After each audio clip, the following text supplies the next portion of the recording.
It wasn't that long ago in this country that we used to make films about the threat of a religious zealot, a strong man with the intent to garner world power,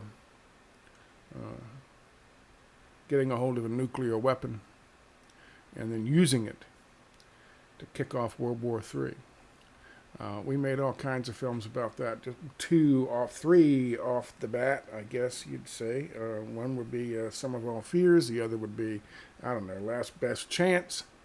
That was one that was made quite recently, involving Al Qaeda getting a hold of a fucking nuclear bomb. And of course, Dr. Strangelove, or How I Learned to Love the Bomb.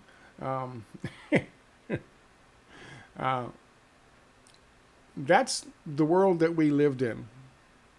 That's the world that we lived in, where psychotics like Dr. Strangelove and the terrorists who already had a proven track record of killing women and children, getting a hold of a nuclear bomb, and the threat of them using it was foremost on our minds. Especially after 9/11, when they were saying Iran has nuclear weapons, don't let the smoking gun be a mushroom cloud kind of thing. It was all about keeping the extremists, the people who had already proven that they would kill women and children for their own ideological fucking purity, for their own for their own purpose, to garner and maintain power and control of the power that they already had. Air Force One was about that. About a Russian fucking, some kind of Russian fucking coup that took place, and a madman, a crazed terrorist, getting control of the fucking nukes. We dreaded it as a society. And we were always taught that the Americans were going to stand in between such terrorists and their plans. This is an accurate deportation. This is an accurate depiction of where we are right now. I know they're cartoons. I know it's a still from a fucking movie. But this is an accurate depiction of the situation we find ourselves in. Joe Biden, Donald Trump, Kamala Harris, J.D. Vance, Nancy Pelosi, everyone from people in power to RFK Jr. and the media. They're all on board with the notion that Benjamin Netanyahu, a known extremist who utilizes terroristic techniques, recently has killed thousands of women and children in order to remain in power in Israel, just happens to also be sitting on a nuclear arsenal. Some estimate up to 200 nuclear weapons. And the media and our politicians refuse to talk about it. Ladies and gentlemen, boys and girls, I think we should talk about it. I think we should talk about it. I think it should be foremost on our minds. Especially now that Iran has struck back. It was in a retaliatory strike. And Israel is planning their next move, which some say will be to strike a nuclear facility inside Iran. Which, by the way, is an act of aggression that you would classify as an act of terrorism. And we all know the IDF and the Zionists in Israel are not above committing acts of terrorism for their own fucking purpose. Give me that land. This is where we are. And that is who Benjamin Netanyahu is.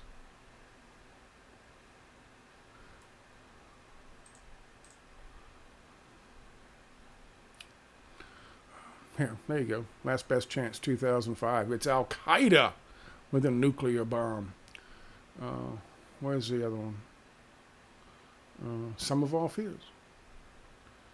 There's plenty of others. There's tons of others you can check. Sum of All Fears. Madman.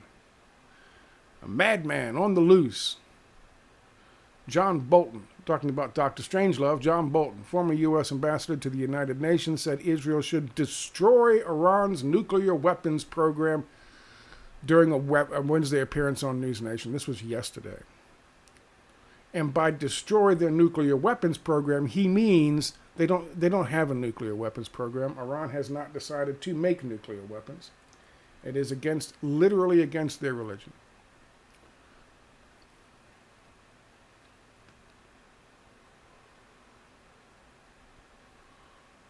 So by destroying their nuclear weapons program, what he's talking about is targeting a nuclear reactor. The fallout of which would be horrific. Chernobyl, for example. Chernobyl going China syndrome. Melting down, hitting the fucking water table. And then blowing a quarter of fucking Ukraine off the map, making the rest of it completely unlivable. That's what John Bolton is calling for on News Nation just yesterday. And you think I'm being fucking hyperbolic with this. I'm not in the slightest. Everything Israel has been doing has been geared towards escalation. Escalation with Gaza. They killed the leader of Hamas when he was calling for a ceasefire and saying that they were willing to negotiate terms and finish negotiating terms and put the final touches on it and kill him. Same thing with Nasrallah, a leader of Hezbollah, when he was basically saying the same thing. They killed him in a type of escalation where they targeted 6 residential buildings, killing scores of other fucking Lebanese civilians in order to get to Nasrallah. Of course, that's what prompted the retaliatory strike. Well, from Iran, partly that, but also the fact that Israel killed the head of fucking Hamas in Tehran when he was visiting Tehran in a hotel. A civilian target. This is what Israel does. Israel escalates. Especially now because they can't allow this, at least Bibi Netanyahu cannot allow this to be over and done with. Once it's over and done with, the investigations begin. I saw people giving Waltz a hard time. Said something about Israel and its proxies in the first question that he was asked, and he confused. He's not good. He said himself he's not good at debates, and he confused Iran and Israel with his answer. He meant Iran and its proxies. He meant to say, we're not helping. The United States is committed to stopping Iran and its proxies from gaining fucking territories. Instead, what came out was, we're committed to helping Israel and her proxies gain territories. Freudian slip, possibly. But in reality, I don't know who Israel's proxies would be. So clearly he was talking about Iran. He had already, one sentence before that, switched Iran and Israel and had to correct himself. And of course, he was thinking about that while he was saying the other thing, and so he just screwed up again. That's not the problem with his opening fucking response. The problem with his opening response was that he claimed Hamas had killed 1,400 plus Israelis. That number is just building and building and building. Some say 1,200. It's actually 1,120, and 500 of which were IDF soldiers. Meaning 620 roughly civilians were killed. However, the IDF was ordered under the Hannibal Directive to open fire on civilian vehicles leaving because they feared Palestinians had civilians in the vehicles and they would rather kill them than allow them to be taken as hostage. So, as concert goers and as the rave attendees, the young people in Israel who were killed that day were making their way to the parking lots, and the ones who actually got into their vehicles to get out, unfortunately, their own gunships took them out with incendiary fucking ammunition, which is why you saw all those burned up vehicles. Okay?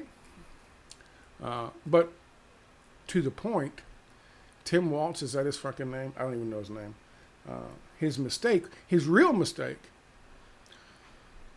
was adding several hundred to the casualty list from October the 7th last year.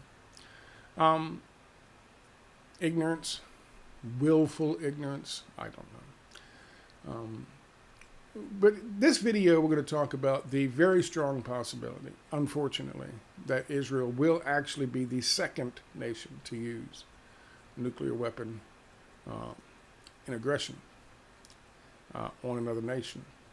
And if they were ever going to do so, now's the time. Because if they do launch an attack against a nuclear facility, which obviously psychopaths like Dr. Strangelove Bolton are all in on that, and plus tons of others on Fox News and so forth. But even the Biden administration has said, and former heads of the CIA, former fucking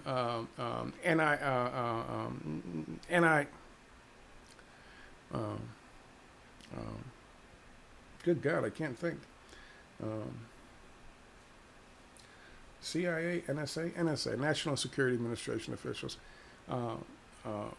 former politicians of all sorts are saying this would be incredibly unfortunate if Israel were to do this, and the United States will not support it.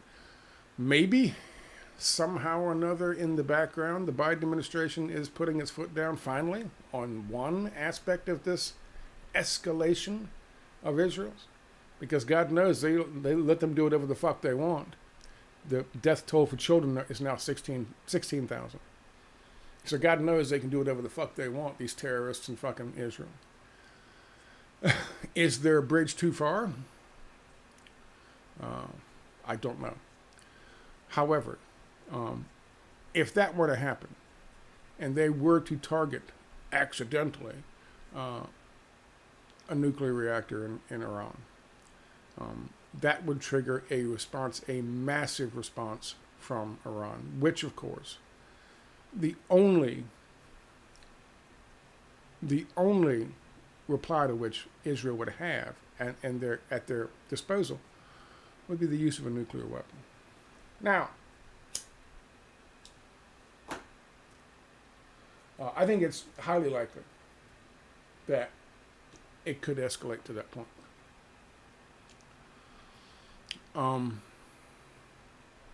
And we should talk about that. I don't know what you guys know about the reality of Israel's nuclear arsenal and where it came from and how long they've been working on it. Mordecai Vanunu, back in 86, was a disgruntled worker there, and he came out and he gave up the ghost, so to speak. He gave up became a whistleblower. And because of him, the general population, for a time back in the 1980s, became aware of the worst, best kept secret in politics in the Western world, which was Israel illegally possessed nuclear weapons and multiple nuclear weapons, and was using the Dimona fucking reactor to enrich plutonium or uranium, plutonium, to the point of weapons grade plutonium. And he knew so because he worked on it. Mordecai Vanunu, I think was his name. 1986 it came out.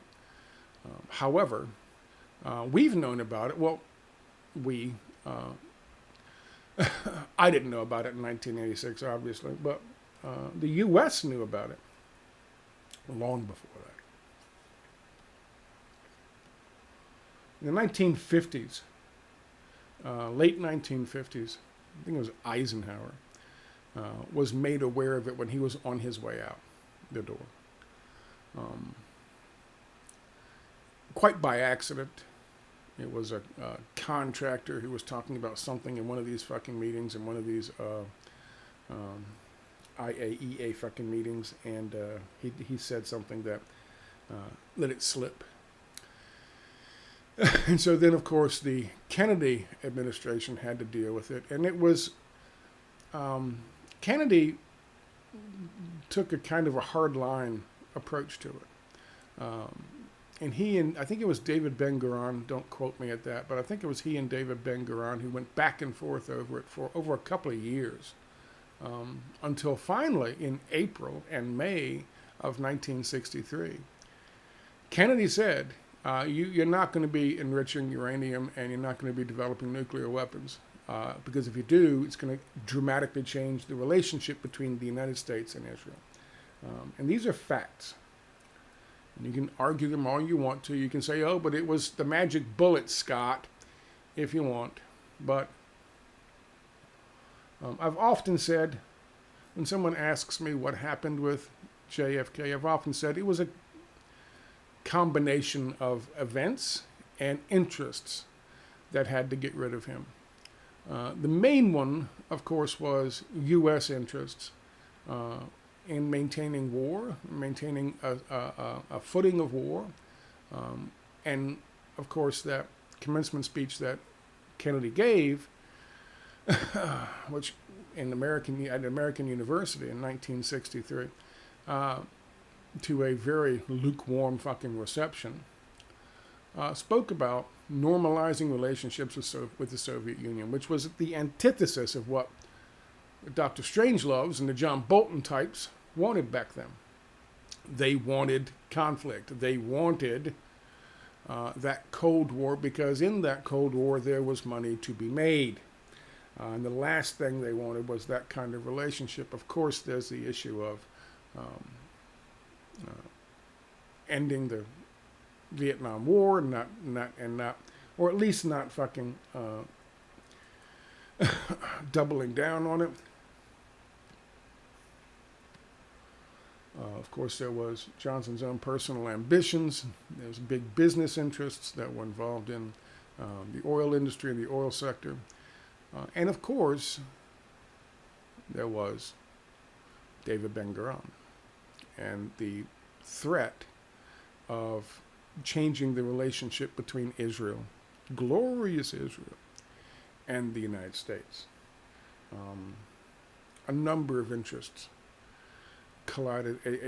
They created a perfect storm when they all came together at the same time, which produced what you saw in the Zapruder film. By the way, somebody published a video, an old video. I think it was it Dan Rather? It was one of them, the one who was allowed to actually see the Zapruder film and then report on it. And he came out and said, yeah, the Zapruder film shows him get shot and his head goes forward when he gets shot, which of course is completely, his head goes back because he was shot in the head from the front. I think it was Stan Rather. Don't quote me on that either.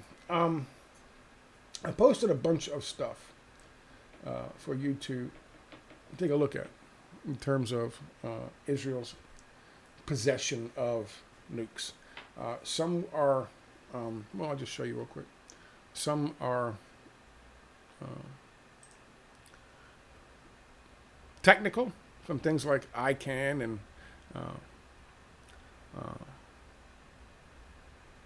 oh, this is an interesting story, yeah.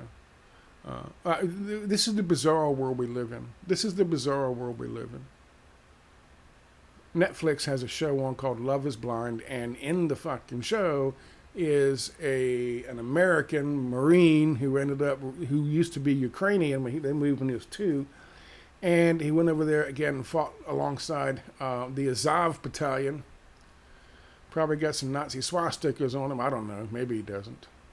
But he certainly fought alongside and signed up with the Azov battalion, which are the neo-Nazis. Which are the Nazis. They're not neo-Nazis, they're Nazis. And he spent 6-7 months there fighting alongside Nazis. And now he's on TV on Netflix. I mean, we stand with Nazis. We stand with the fucking terrorists. We literally stand with the terrorist villains from the 1990s movies, whose entire ambition was to get a hold of a nuclear weapon and blow something up and take over the world. And we are literally standing with them. We are literally standing with them and Nazis. This is just the bizarro world we live in. There's some good ones here I've got 2 from the Kennedy Center, and how we discovered Israel's secret nuclear project. Now remember, much of their technology, we right now, I mean, it's Trump's big thing, and it's all these guys' big thing to say China's stealing our fucking IP, or intellectual property, and stealing our secrets. Israel does that. You do that more than anybody else. Kennedy, Dimona, and the Nuclear Proliferation Problem, 1961 to 1962. Again, an article from the Wilson Center. These are not fly-by-night bullshit fucking conspiracy theorist science. This is the National Security Archive. The Battle of Letters, 1963. JFK, David Ben-Gurion. It is David Ben-Gurion. Levi Eshkol, and the U.S. inspections of Dimona. Kennedy was pushing, if I'm not mistaken, Kennedy was pushing to have the IAEA start inspecting Dimona in order to make sure they weren't enriching uranium to the weapons grade. And of course, they were not going to do it. This is from the Progressive, talking about the Samson option, Israel's plan to nuke its opponents. This is a good article. I strongly recommend you go look at it. Talking about the estimate of how many. They estimate 90 nuclear weapons by 2021. I think it's higher. If you don't know what the Samson option is, I've talked about that before. They would rather pull the temple down around their own heads than give up Palestine to the Palestinians. In this case, it would be Benjamin Netanyahu and the Zionists preferring the Samson option to giving up their 115-year plan of Greater Israel. Because they understand if they have to sign papers and documents and recognize Palestine in order to get the rest of the Arab world and Palestine to recognize them and bring peace to the Middle East once and for all, that puts an end to the Greater Israel Project.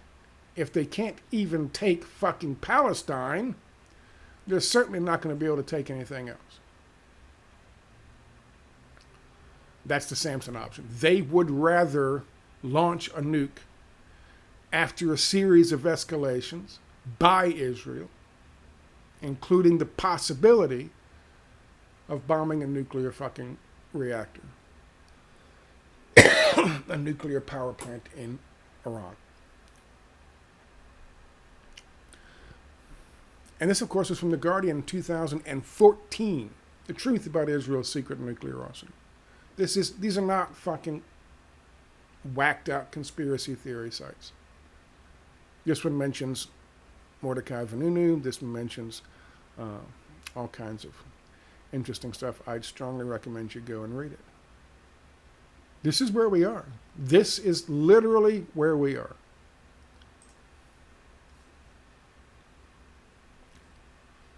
They are literally cheering on Dr. Strangelove. We are literally siding with the nuclear-armed terrorist after a lifetime of films and stories and articles and books written about us being the thing that stands between the nuclear weapons and the terrorists and their ambition. Instead, here's the reality. The reality is we stand with them.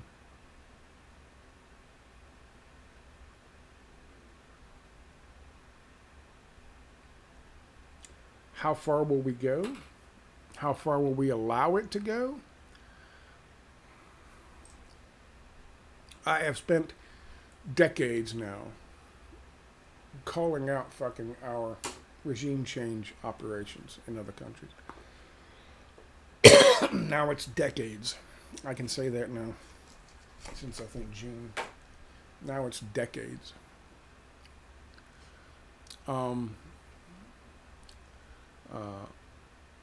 I'd have to, I think for the first time in 20-something years, I'd have to say at this point, there needs to be a regime change, and we need to fucking instigate it immediately. We need to use the ICC. We need to bait Netanyahu into either the United States or some other country where they are on board with this operation and arrest Benjamin Netanyahu and have communicated at the same time of his arrest with whoever's going to probably replace him. Look, we're stepping back from World War III because World War III is going to involve nukes. And there's no coming back from that. I mean, this is the Cuban Missile Crisis all over again. And the doomsday clock is one tick to midnight. We are that fucking close with this psychopath, with this fucking terrorist psychopath, this self-absorbed terrorist psychopath, this religious zealot, self-absorbed terrorist psychopath, with his hand on the fucking button. We are one tick. We need to arrest him based on the authority of the ICC fucking warrant for his arrest. And whatever Israel does, go right ahead. You want to fucking attack? You want to go after fucking your sugar daddy? Go right ahead. But in all likelihood, they won't. The Zionists will be pissed, and they will make things difficult. But Joe Biden should do it. Not Harris, but Joe Biden should do it. Say, listen, I'm fucking senile now anyway. I don't give a shit. I'm on my way out. I can't. Joe Biden's a lame duck. Kamala Harris is a totally different fucking person. Joe Biden should do it. If they gave a shit about the future of the world and humanity, they should do it. Because right now there is a fucking terrorist in charge in Israel who could literally bring about the end of the world. And will probably do so before setting foot inside of a fucking prison, which is where he's going to be when he leaves office.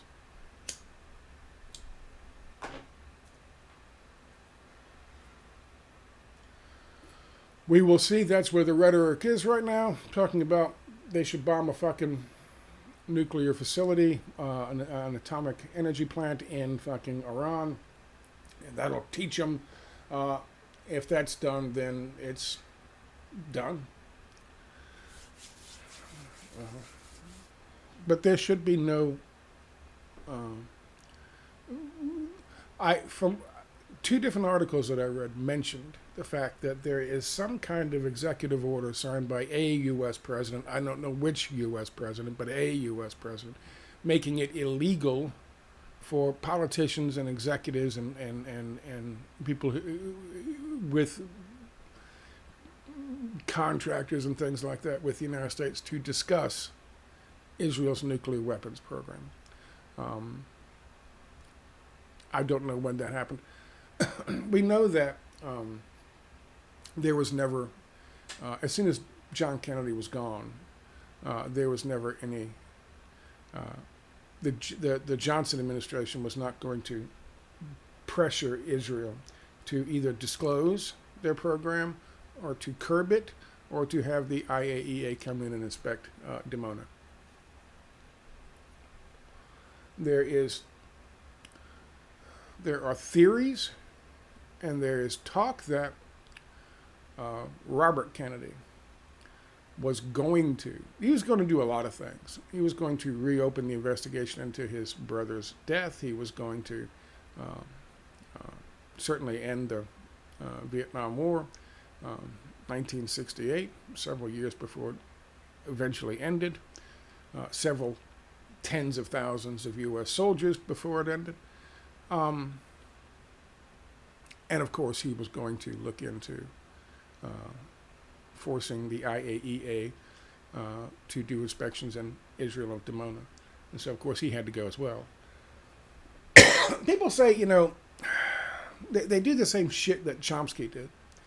They're like, oh, well, Kennedys really weren't any different and blah, blah, blah, and who cares who killed him. Fuck Chomsky for that, by the way. But then again, when you consider... However, the reality is two things that seem polar opposites, that seem diametrically opposed, can be true at the same time. Yeah, Kennedy, when he started, was part of the establishment, had his brother looking into figuring out how to secret ways to kill fucking Fidel Castro. He was on board with the fucking program until he wasn't.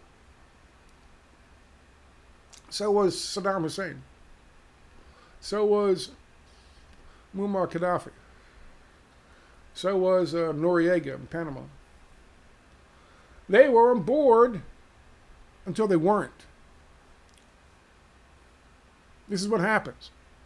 The guy in fucking Haiti, Moise? I never pronounce his name right. Moise? He was on board until he wasn't.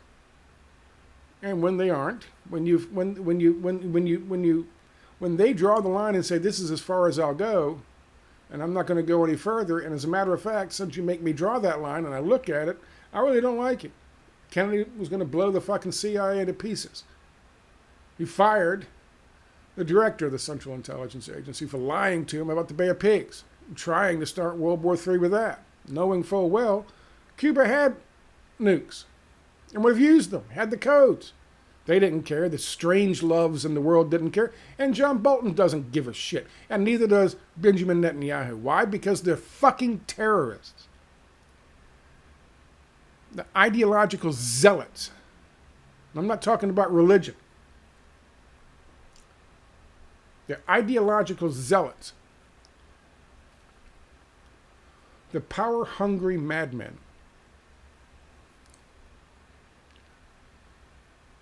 And of course, we stand with, and we are proud to say we stand with the power-hungry, fucking crazed zealot who may just kick off World War III. We should have him come to some location for a talk and then fucking snatch him up and do like the fucking mob does. Have his best friend, have fucking Lindsey Graham. Meet him and talk to him about something. You ain't got to tell the shit to Lindsey Graham. That bastard, that treasonous bastard will sell you up because he is an Israel firster. But you can have him plan this thing and go meet with Lindsey Graham someplace in Paris or wherever and then arrest that motherfucker. Get him out of the picture. And say, look, Israel, you are going to fucking step back, walk back from this fucking doomsday clock, just like JFK did with the Cuban Missile Crisis. Because the reality that you're playing with here is the fucking future of humanity itself. I don't give a shit what you want, how much land your fucking Zionists want. I don't care how well entrenched they are in fucking Israeli politics. Doesn't fucking matter. We're parking drones over top of your fucking country. We know where your goddamn missile launchers are. We know where the goddamn silos are. You open one of those silos, we'll drop a Hellfire rocket right down the middle of it. We will detonate them in fucking Israel. We will stop you.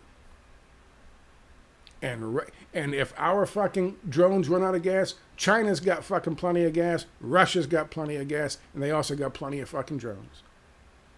You will be the pariah state. That's your choice. Pick somebody to replace him who was willing to step back from the precipice, from the fucking void, or we'll do it for you. That's what we should do. But of course, what we will do is applaud when this madman escalates again and blows up a fucking atomic energy facility in Iran and make excuses. That's the reality. And if this was a 1990s movie, that's what would happen. What I said would happen. But in the reality of 2024,